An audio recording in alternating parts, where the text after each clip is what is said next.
যাবেন, রিকশায় যাবেন, রিকশায় যাবেন। এইভাবে শিয়ালে রিক্সা চালিয়ে যাইতেছিল। আর তখনই রাস্তায় ইমলি আর ভিড়। সেই শিয়াল রিক্সা চালিয়ে যাওয়া দেখে সেই রিক্সায় যাওয়ার জন্য ইচ্ছা করলো।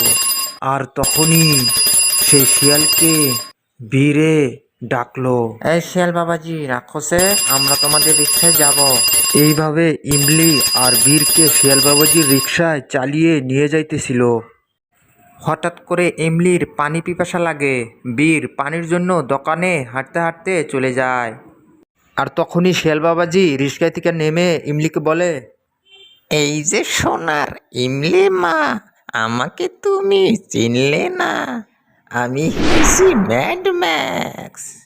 না না তোকে না এখন না আমি ম্যাড ফুটবল ম্যাক্স, বানিয়ে আমাকে নিয়ে তুমি যাব। কিচ্ছু করো না। বীর দেখি কে বাঁচাও, বাঁচাতে আসে বীর তোর। বাঁচাও। এখন চেঁচামেচি কর। একটু পরে বীর পানির বোতল নিয়ে সেখানে উপস্থিত হয়। ততক্ষণ ম্যাডম্যাক্স ইমলিকে বল বানিয়ে সেখান থেকে নিয়ে যায়। আরে ইমলি কোথায় গেল?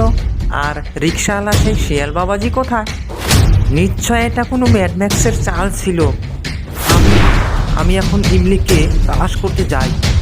বীর কি ইমলিকে খুঁজে বের করতে পারবে? এটা দেখার জন্য নিশ্চয় পরবর্তী পার্ট দেখবেন। আর তার জন্য ভিডিওটি লাইক করে চ্যানেলটি সাবস্ক্রাইব করে নিন।